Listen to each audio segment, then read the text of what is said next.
All right, man. Happy New Year. Yeah, I mean, I am amped. It's a new year. It's a new us. It's a new podcast. Everything is different. The world looks different. I feel different. I'm perfect this year. Man, it's if you can't tell by the enthusiasm in my voice, I'm not really sure what I can do for you. It seems like maybe you are a new person. A little more laid back. It's a Thursday. It's January 2nd, the year. It's 2025, people. Welcome aboard. This is the Crushing Iron Podcast, and this is episode 824. Yep. Yeah. Did you stay up late and watch the ball drop? No. I did not. In fact, this might have been one of the first times ever I looked, because they were, in the football games or something, they were showing people lining up at like 2 p.m. for the prime spots behind the fence. So they had to stay there. Ball drop from the sky. Yeah, stay out with a million people in Times Square and watch the ball drop. I was like, whoa, that was like the first time I really thought to myself, man, that's not a good idea. It doesn't seem like a good I mean, I used to kind of get fired up about that kind of stuff. And be, yeah, but man, now it's just, man, I can't imagine. I mean, that's why people that line up for, concerts or basketball games 2 days before. I mean, that's got to be, you got to probably do it once, right? So you have the memory. Well, do people even do that anymore? I don't think people do that anymore because everything's online. Oh yeah, I guess it's sometimes I see it if there's you don't have to go like general admission seats or something. Yeah, you don't have to, get out and go grab a sleeping bag and go sleep on, the street outside the Ticketmaster waiting for, Pearl Jam tickets to be released. Pearl Jam. Like that's like no one you have to do that anymore. It's all about and plus, I mean, I don't think very many of them sell out that much anymore. But still, yeah, it's but yeah, it's a new year. Everyone's excited. It's usually the iPhone now. Actually, now that I think about it. Oh, that they do. Yeah, that's actually true. People do that with the iPhone. So descriptive of what's going on in the world. It is a pretty good analogy, wow. Right? Yeah. I'm gonna wait in line for 3 days for something that's gonna, interrupt all my productivity for the next. That has more pixels. It's like, come on, man. Come on. We're going from 8 camera lenses to 13. I know. Like, isn't just like one or and two? And now, yeah, you don't know how to use 10 of them, 10 of those lenses. But then the following year, it's going to be, the iPhone 75s. Like, we've gone from 17 lenses down to one perfect micro lens. You more, and like that's how it is. Everything goes from less to bigger and bigger to less. That's just. How everything comes around, right? Everyone's excited about things that are different, things that are new. That includes races. That includes goals. We talked a little bit about that on the cast, last year, New Year's Eve, about, ideas and things you want to accomplish out of this year. I back in the office after my usual year-end sabbatical this morning and was reminding the athletes of, I got to say, like, I sent out the email and I've got this like big race planning form. Some of it's race related, some of it's personal related, and it's due on Monday because I like to plan, I like to get ahead of things, and not even half have accomplished it. And I first got like frustrated, and I think this goes to what we talked about briefly before we went live. Is I first got kind of frustrated. It's like, come on, you got to have a plan. And then I'm thinking to myself, I'm like, what are you talking about? You don't have a plan. I was like, you've already ran and rode today. You don't have a plan either. Could you fill out a form? And I was like, fuck, no, I couldn't fill out a plan.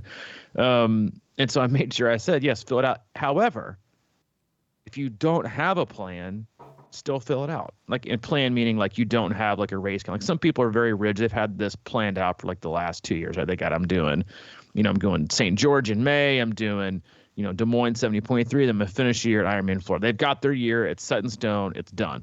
Never going to change. That's who they've always been. A lot of people are pretty flexible. And some people are like, listen, this is January.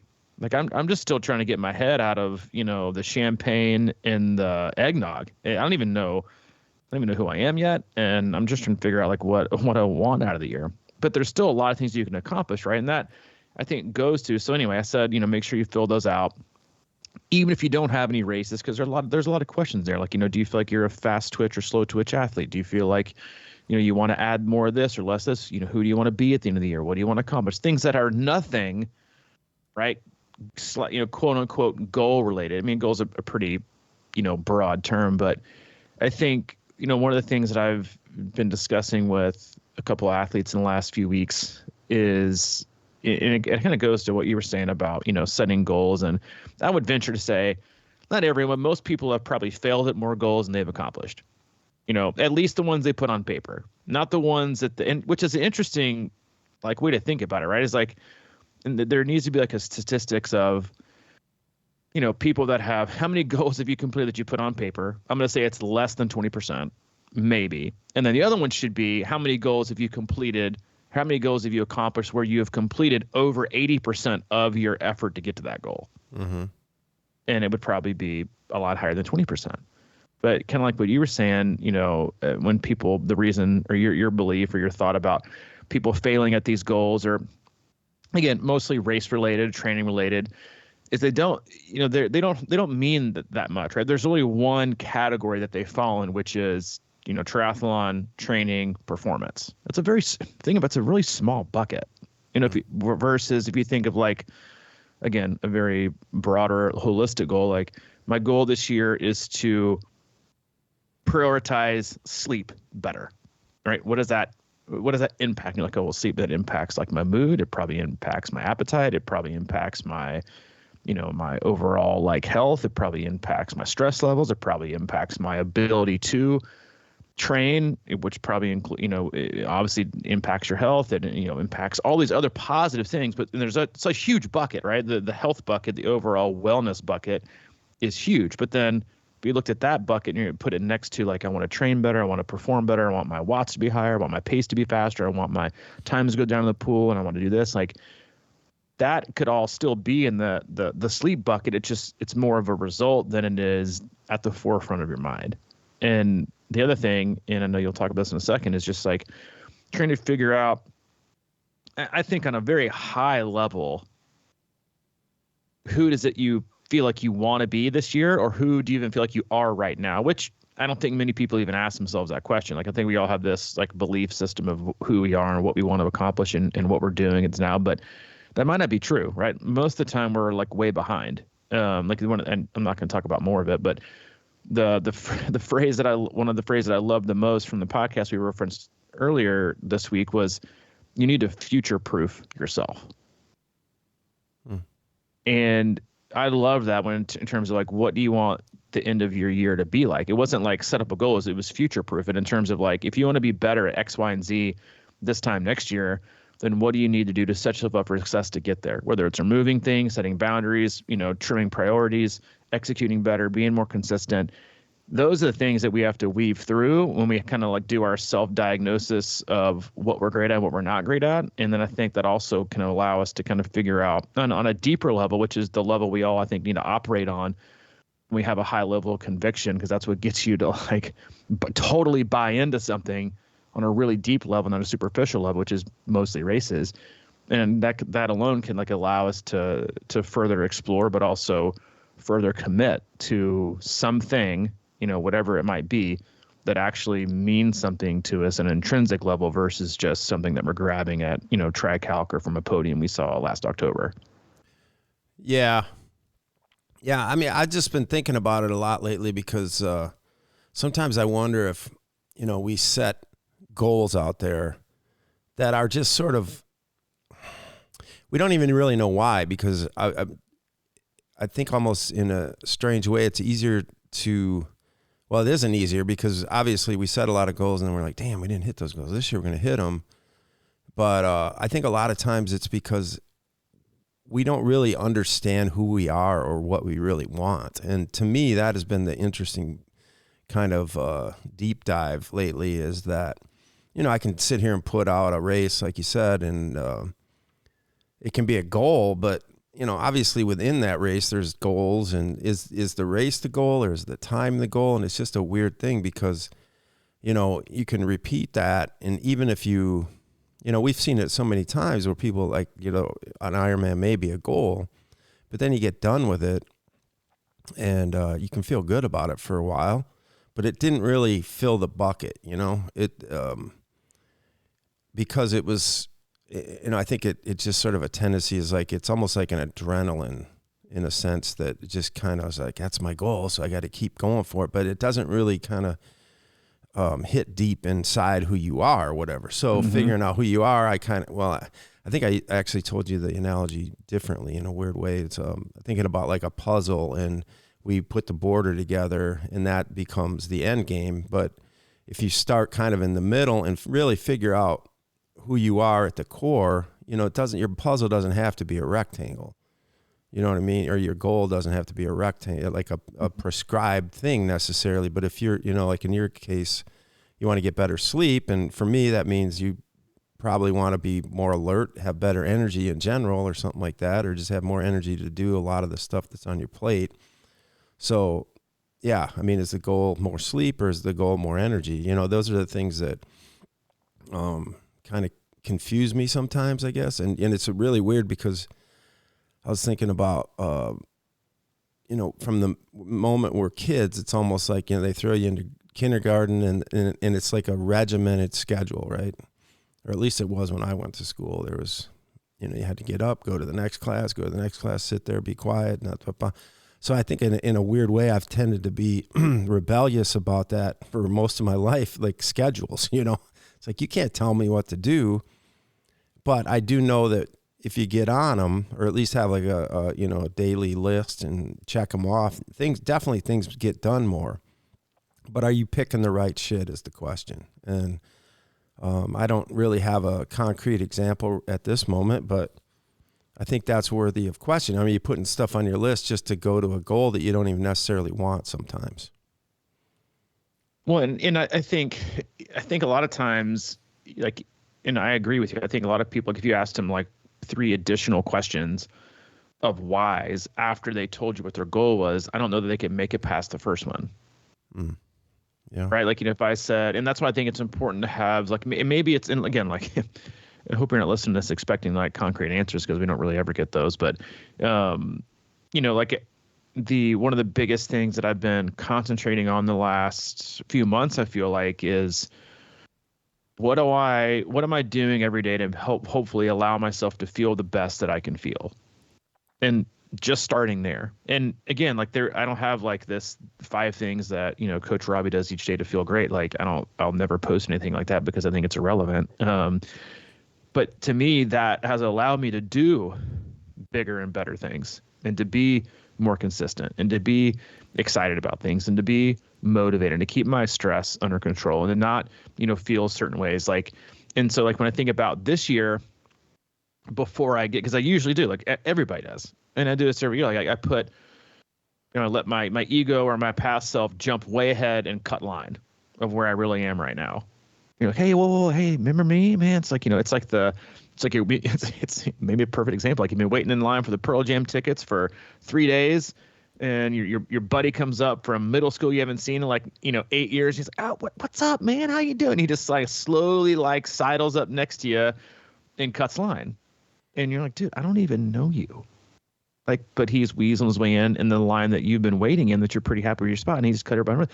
That's like what I think our ego and our past self does to us. Like, we're in a good spot, and again, like going back to like how distracting our life is, like, you're content, you're happy, you're in a pretty good zone, and then an advertisement comes up, or a sponsored ad comes up on Facebook, or your friends text you where you see, whatever. I would really love to see like the tree of decision making that comes on like January 1st from how other people see other people's resolutions and race calendars that they never would have thought of. It's all influenced, right?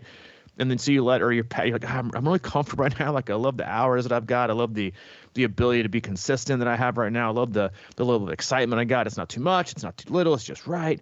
And then your past self from 4 years ago is like, yeah, but you could try a podium at Ironman Florida. And you're like, who? First of all, you're like, you're not invited. Okay. You're a stranger. Go away. But that person still has a lot of weight. So when you have these thoughts and these decisions you're trying to make, I think it's so important, maybe more important than ever, to be able to tie, other micro goals to your main goal that help keep you aligned with the purpose of what you're trying to accomplish. And like, so for me, one of the things that I'm going to, I'm going to try, I'm not telling you I'm going to succeed, but I'm going to try to remind myself is that the goal of everything I do right now is to not maintain, but is to maximize or improve overall health. That's it. The more I can run, the more I can ride, the more I can swim, the more I can do strength, I'm going to feel better. If I feel better, I'll be able to execute things better. And if I'm executing better and I'm feeling better, I'm probably going to sleep better, right? And if I'm sleeping better, I'm executing better and feeling better, I'm going to be less likely to want to go pound, a 16-ounce Andes frozen custard and top it with like 16 Reese's peanut butter cups. And if I'm avoiding those things, then I'm going to like continue to stay in that bucket, right? I'm not like it's a backslide, but you're wrecked for like 48 hours. And so, like having like this, I think like it's weird, right? Because it sounds low level and non-specific enough, and not honestly, and as weird as this sounds, like especially speaking to triathletes who and endurance athletes, which is the majority of our podcast listeners. If you said like, yeah, my goal this year with like swimming and cycling and running is to just really be like the healthiest, to have the best metabolic health, to be the strongest, to be able to like on a whim go out and do whatever I want. I always want to be able to say yes. And that was like I was doing some goal setting with an athlete before I went on break, and I was like, so what I'm hearing, dude, is like you always want to be able to say yes. If any of your friends who have all these goals want you to jump into a 20-mile trail race or a 3-mile swim or a century ride or go join them for a strength training session or whatever it is, or whatever it is, you want to be in good enough shape to always say yes. And I think that's an incredible goal, because it just means you're always ready.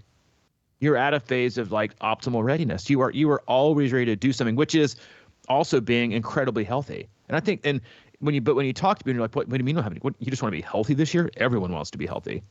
Well, yeah, but that's the same reason like everyone who walks into a gym right now is like, yeah, I want to lose weight and be in better shape. But yeah, well, you've been feeling that for the last year. Why are you just coming to the gym now?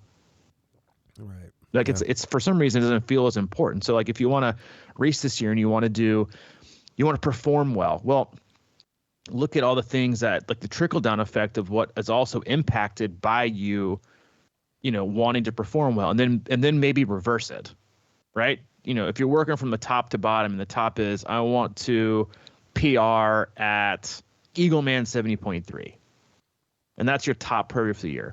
But then if you look at that, well, if I PR for Eagleman 7.3, then that means I've, accumulated more hours. I've been consistent. I've been injury free. I've been healthy.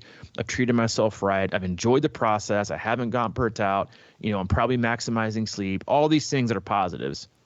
And then what I would do is I would flip it and put PRing at 70.3 Eagleman at the bottom, because that's just a result of all the smaller things that you do each and every day. And then if you kind of like separate that in its own special bucket, and the main bucket is like, all right, well, I want to sleep better. I want to perform better. This, like, what does that say about me and where I am in life right now? Well, it probably means there's a void, right? Or you feel like you're not doing what you need to do. All right. So what made you want to do? Because again, we're type A people that, no one's walking in the gym or being like, yeah, you know what? Like, or wanting to PR, like, yeah, you know what? I'm going to get back on track this year. I'd love to lose like 8 ounces.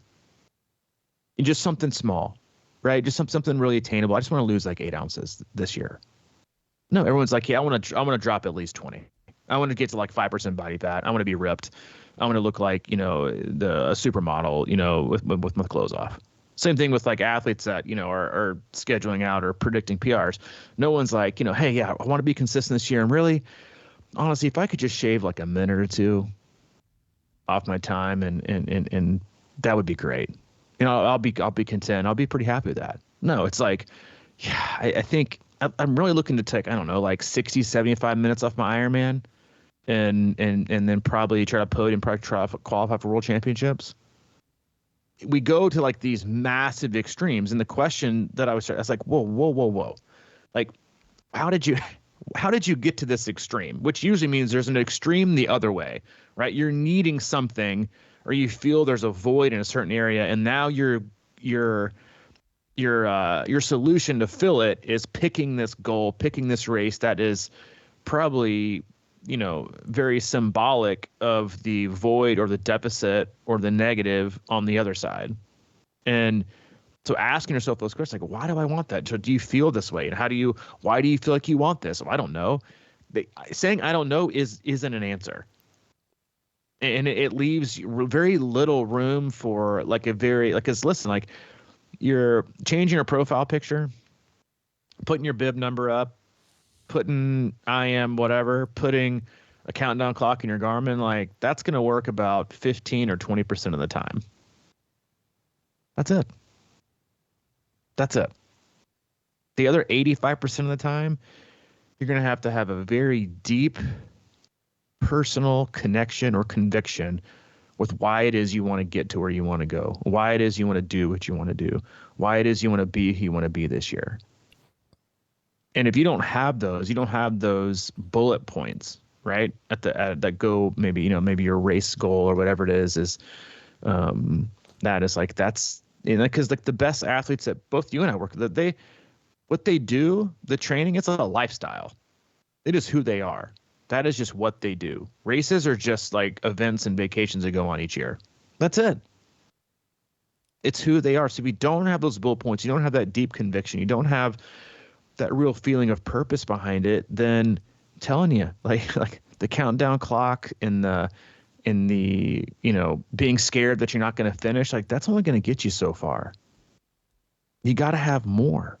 And so when you're working through your plan and you're working through your year, maybe you don't even want, and again, like that's where we are right now with the sport. Like it's growing at a rapid rate from a participant standpoint, but there's still so many races. You don't have to really jump when they say jump.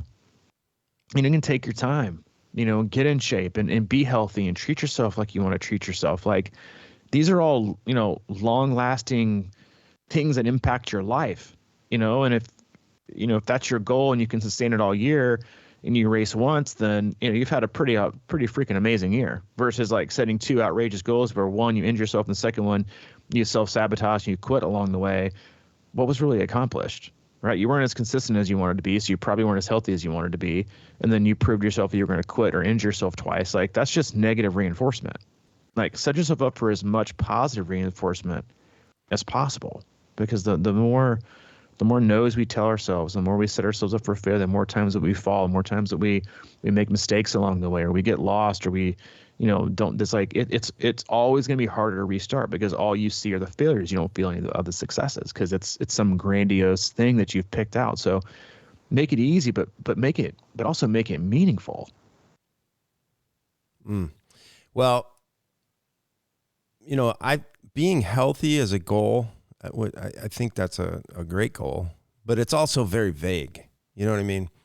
Like, what does that mean? I think is what we need to dive into, paying attention to stuff that really feels good. I think a lot of people,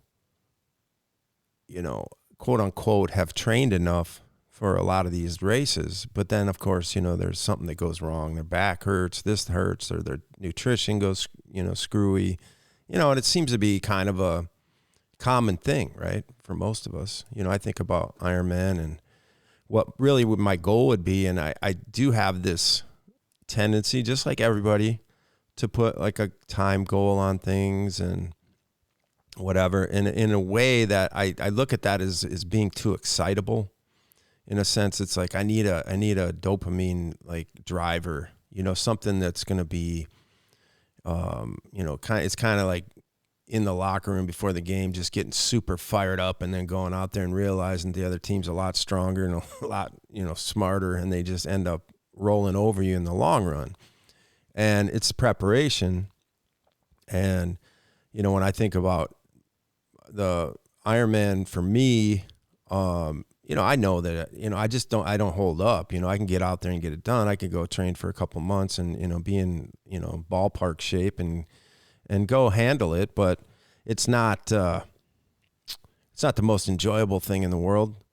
And it's not, I don't have the excitable like mindset to, to push me above and beyond anymore. So that to me, that comes back to building base and doing strength stuff that gets me ready, and doing that now and getting to the point, so it is train like you need to train so you can train like you, whatever the hell we say, but that doesn't always mean, coming out of the gate hot and riding your bike like crazy right now. It's just like you got to work on weaknesses and things that are going to matter to get that goal. Because I think if I could just feel stronger, that, for example, in a race, and feel better in a race, that would take care of some of these time goals, just naturally. And I want to also go back to that ego and past self thing that you were talking about, because that's so interesting, man. You can be in a really nice groove, and then suddenly, I kind of think about it as like, you're in a great place and you go to a social event and you're just like in your own world and you're comfortable and you know what your plan is. And the next thing is you start meeting people, and then that ego past self person starts coming out and acting like a goofball. And then the whole thing kind of just goes to hell. So it's like, I think a big part of learning who yourself is and understanding who it is step one, and then being able to lock into that and really stay strong to who you are. It's sort of like, meeting a new person and letting them just drag you across the landscape into something you're not really, and then you regret it, and now you're behind the eight ball again or whatever. So to me, it's really about locking in and solidifying who you are at the core, what you really want, and doing things on a daily basis that reinforce that, and literally changing who you are. Because if we get trapped in, externals all the time, it's easy to kind of skew that person we're trying to become. And I think that it's always thought of as change, right? Being different or being better at, life or racing or whatever. But, and that's possible, but it's almost like not changing. It's almost like being more authentic to yourself and going back inward to be true to what is right. And it's the stuff you write every year for New Year's Eve. It's like, I'm going to do this, and this. And there's probably a lot of truth in that. And then you end up kind of getting distracted and pulled in a different direction. And the next thing you know, you're in the triathlete loop and you're doing the same shit every year the same way, versus doing the things that really matter for your body and for your mind and your health. And, it can be, I just think a strong foundation can really take you a long way, but you got to be able to figure that out and then stick with it. No, I think you nailed it right there. I mean, and foundation is probably the best word to maybe describe what you need to have when you have a goal, right? It's like on the foundation of it, because I think it helps you have like a fail safe, right? Like your goal is this race, your goal is to complete this, your goal is to, be better at this, but at the top level, you got, your main thing, but it's kind of like in swimming sometimes, and sets will put in like a fail set. Like once you fail, do this. That way you can keep going, not just leave and be defeated. So if you got these goals and the goal is to, do this, well, if you don't have any, like a foundation of what that goal was set upon, then it's easy to give up on one, but it's a lot harder to give up on like 5 or 6. And it's a whole lot harder, I think, to give up on something that you feel or you genuinely feel is going to impact you in a much greater way outside of the event and outside of this year, and then further on in your life. Well, yeah, I'm not really energized, to do the event or race, so I'm just going to bail. But if I do bail, then I'm no longer going to exercise or train. And now I know, but I also know the impact that's going to have on me personally, and then for a lot of people, even professionally, emotionally, mentally. So while I don't have, that's why I always think it's really interesting with when, if athletes that, and every coach has them, right? Athletes that yo in and out because of, they don't have a race. So what's the point? And I'm like, well, that's like your race and your training is like 80% of what a coach does. Like allowing yourself to not think and not stress about training, to pull yourself back when you need to be pulled back, to push yourself forward when you need to be pushed forward, to give you the right dose, to make sure you're not overtraining, to make sure you're not undertraining, to make sure you're taking care of yourself, right? To troubleshoot off of, like, all those things are separate from a specific training or intensity model or your race calendar. And so like that's the same thing. Like say I know I'm gonna race. I'm just gonna be done training. You're like you're just gonna be done. You don't see the benefit of what training and exercising and having a consistent schedule and having better, healthier habits. Like you don't see the impact that has on your life in a positive way. And if you don't, then maybe you don't see or recognize the negative impact it has on your life when you don't have those. It's enormous for people. I mean, I've heard from multiple athletes, just tons of them about the positive mental and emotional impact that training has on them. And then a lot of them, I've at least a couple times a year, I know you do to get the same as like I get emails from athletes like basically thank their promotion on training for endurance sports because of who it's made them become. Or they went to the doctor and they got better health markers than they've ever had before. Or they're getting stronger and faster to older age, while most people of their age are degrading and using age as an excuse. Yeah, I'm only going to hop in for like 3 months here and then I'm out. I'm like, well, you know what? That's good for you, but that's 3 months out of the year. What are you going to do the other 9? Right? Is not do anything. And it's like, yeah, that's why I think you have like to have a really deep conviction and like why you're doing this in the first place. Mental health, emotional well-being, physical health, performance, pushing yourself farther than you push it for, redefining yourself and what you believe you can do. Like all those things like that should never stop. Nor should have had to be created again yesterday. And whether it's endurance sports, and I'm seeing this a lot with the athletes that I work with, a lot of them are moving away from traditional races, 5Ks, 10K, like they're in sprints and tries, like they're doing like 1 or 2, and then they're doing like some crazy life bucket list event. Whether like I just had an athlete do like base camp Everest, and now they want to do Kilimanjaro, and other ones like have all these crazy events they're doing. Like people want to be fit enough to do all the things in life they want to do before they can't do them anymore. Totally get it. Right. Yeah. Like that's like you're getting to be that, not all of us, but right. But like a lot of us, like you're not going to get any fitter to do it next year, and you're probably not going to get any stronger than do it next year. So you better do it now. And it is health. Like once you reach a certain age, and I think it's even with the younger, right? It's like people are like, I just don't have it's, time is always the excuse. It's sometimes it's money, but a lot of times, I can't see myself ever doing that. You're like physically you can, because you're not even in the same stratosphere that you could be to accomplish what it is you want to accomplish. But you better do it now. And if you don't start now, you're going to be further and farther away. But a lot of people need like that really like heavy thing, because everyone has like the superficial. I was talking about this with someone the other day. I'll never forget like this conversation. It was back when we first started the podcast, and I was living here the first time, and I was working for a gym company called Iron Tribe, and this lady came in and she said, yeah, I want to get started today. And I was like, really? I said, why? And most people were like, oh, well, just sign them right up. And I was like, why? She's like, well, I want to get back in shape. I want to lose weight. And to be fair, she probably had a few pounds to shed to be in a healthier level. And I said, well, you probably didn't wake up today and just realize that, like that you want it. Have you been saying that to yourself for a long time? She said, well, yeah. I said, well, so what exactly made you wake up today and decide, you know what, today's the day? Because walking into a gym, signing up for a race, doing anything new is scary, especially when you're in like a vulnerable state of feeling like you're incapable, or you're behind, or you're inept at something. It's fucking scary. Some people don't get started doing anything because they feel like they have to be fast enough to show up, or they don't want to go to a race because they got to wear a tri-suit and they have to look a certain way, And so I said, well, why did you get up today and decide today was the day? She said, well, I just got back from a trip with my entire family.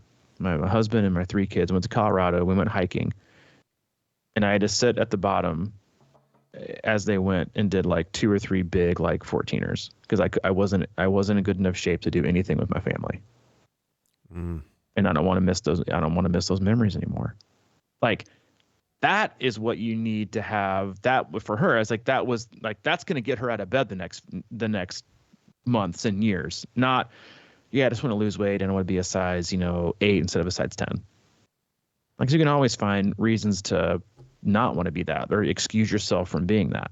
But that was like that deep level conviction. It was like, that's one, healthy's being great, but two is like, you don't want to miss out on this, this, and this with your family. And that doesn't have to be on like that deeper emotional level with your goals, but like having, and even if you don't, I think it's important to think of the positive impact that having a goal or having a race can do for you. I mean, you kind of alluded to it. Maybe it wasn't the earliest week, but maybe it was the week before we took our week break about like, you just like, you feel like having that, even if it's one a year, you feel like it just has a really positive impact on your life. Mm-hmm. And having something, there. And that, and I just think that's really, it doesn't mean you're less of a person for you feel like you need to have like 7, 8, 9 races versus like, 1 or 2. I've got people that I've worked with for 8, 9 years. I think they've raced like 5 times. They just don't like to race. It's just, they feel like it's stressful. They can't get coverage for their kids. I just want to be happy and like have someone, I just want to like do my thing. Yeah. And so I think it's fine both ways, but I think it's important to have something. Mm-hmm. Yeah. Well, for me personally, I just realized I'm not, I've done this for so long now that I've realized that, I used to do, obviously more races and stuff like that. And I think what I realized, at least for me, is that became sort of that distraction or that, past self creeping in there a lot, because then all of a sudden I'm doing these races and I'm feeling the, for me, it was a pressure of, just performing well all the time. And, I'm at a time in my life where that doesn't, I just, like you said, I want to feel good. I want to be healthy. And, for general reasons, as you said too, is, just being able to react calmer in situations or, not be overwhelmed or feeling stress and things like that. So,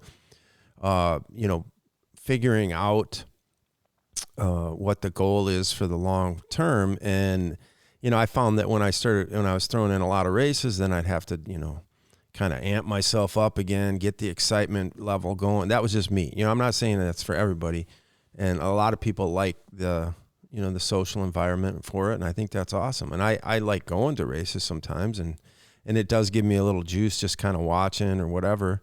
But, I think that training in a lot of ways is just really good solitude for me. And it lets me kind of figure out what's going on in my head. And, it kind of keeps me closer to maybe who I am or want to be. And, there's like a thing I do. I've been trying to get in a habit of just getting up and, walking easy on a treadmill, maybe some easy inclines, nothing major, but I'll just play it by ear, and I don't necessarily put a time limit on it. I don't do that. That's just sort of my, something I do. It's not my training schedule per se, but it's just part of everything. So I just feel like, and you go back to that word, the foundation, I'm just trying to get that foundation stronger where, it's really interesting to watch and coach people that race Ironman, that may have a goal. Let's say it's 13 and a half hours, and they ended up coming in at 14 and a half. And, of course it's all, depending on who it is, it can be a major letdown or it can just be whatever. But, the big question is, how did you feel in the race? And then how did you feel afterwards? If you get done with a full Ironman and 2 days later, you kind of find that's got to be a win, right? You just did an unbelievable thing. It kind of goes back to your, I want to scale Everest or whatever the new goal is. And, a lot of times, obviously they put like day times or long, they'll have times, how long did it take you or whatever, but it's not as like an urgent of a thing. It's just more of a legit, can you do it accomplishment. And it's something you can hold, with a little bit of pride in yourself and know that you can do it. And I think that we lose track of that just because the clock is always ticking on stuff like that. And we always want more, we always want more and better. And I think you have to have that, obviously, but still, when you're doing something like Ironman, if you can actually accomplish that and get done and feel good and feel strong, I mean, there's just something like that's amazing about that, you know. And I think this is a really interesting time of year because I know a lot of athletes are going to be like, you know, that proverbial load me up, coach. I'm ready to go crush this race, and they need more. They want more. I'm like, no, why don't you just take like a couple extra hours? If I'm not giving you enough, you can either figure it out and go a little bit longer here and there, or you can spend a couple, 2-3 hours a week, you know, actually working on you, you know, whether it's like, you know, it can be physical work or mental work or whatever, but like getting your head really in line with what's going on this year rather than just chasing some goal and then kind of getting done with the race and going, man, I don't know if that was it, you know. I just spent a whole year going after this and I don't feel good about it. But yeah, I know we're getting off into some kind of land here, but it's just really important, I think, to kind of slow down and look around a little bit and figure shit out and make sure you're always going in the right direction. I mean, it's like over the holidays, you go to these parties, right? And you might have a real good baseline for who you want to be and what you want to do. And the next thing you know, you're just like mowing down the cheese dip and the next day, you know what I mean? It's just so easy to get into those situations if you don't have a strong foundation with yourself. And I always admired people who, you know, you kind of go meet them, nice to meet you. And they're just kind of like, yeah, nice to meet you. And they're just real chill about it because they realize it's almost like they can see the future. It's like, yeah, I met you and it's nice, but we don't know if this is really a long-term friendship. I mean, it's just a real kind of level-headed kind of baseline. And I think a lot of people get that, you know, like I see for years at races early, especially in my career, I'd go to races and be in transition and be like, yeah, it's a big day, great race. And I'd talk to some guy next to me, and, you know, of course I'm an older age group and sometimes they go, yeah, well, you know, just going out and doing business. And it was always like kind of a bummer for me because I was always really excited about it. But the reality is they're just a lot more grounded. You know, that's the place to be, right? Is just be grounded in who you are. And I'm not saying I'm good at it. That's why I keep working at it. I don't know that anybody's perfect at it. I mean, that's like the goal, right? It's like, you know, maybe this is a good example. Like there's really only so much to say about it. And so I mean, you can close it out, but like there's, like when you think through this kind of stuff, like, and that's maybe a good point. Like before you get too far ahead, stop and reflect, right? Before you know, because you maybe spent 24 hours coming up with your resolution, coming with your race goal. It's better to not make one than it is to make one in haste. And so whether it's a resolution or a goal or a priority or a race or an event or whatever it is, like it's better to wait and make one that you have total conviction in than it is to make one in haste just to make one. Yeah, because you don't need fake failures out there either. Exactly. Because was it really even a failure if you weren't totally bought in? Right. You know, it's like, no, you didn't even try. Like, you know, you don't learn anything by not showing up to the game. You learn by showing up, trying your best, and losing or winning or making a mistake or improving. It's like that's how you get better. And that's how you learn. That's how you make mistakes. That's how you grow. Like that's the goal, right? Not to have trivial things on the plate, just to have things on the plate or just have things on the calendar. No point, no use. Yeah. Yeah. It's like they're your own distraction from the real work. Yep. That's all I got today. I guess that's all I got too then. That's all I got. Yeah. I mean, we could extend it 10 more minutes just to extend it. But then what would the point of that being? As always, we love you guys. We appreciate you. Go to our website, c26triathlon.com, and it's your one-stop shop for all things coaching camps and community. If you're looking for guidance this next year or, you know, accountability, a community, a team, performance gains, that's your place. So click on the coach tab, look to the coach that's right for you, or let us pick one for you. And as always, if you need anything from Mike, he's available. Mike at c26triathlon.com. Or if you need anything from me specifically, Robbie at c26triathlon.com. All right, man. All right, dude. I'll check you later, buddy. All right, see you. See you, man. Bye-bye.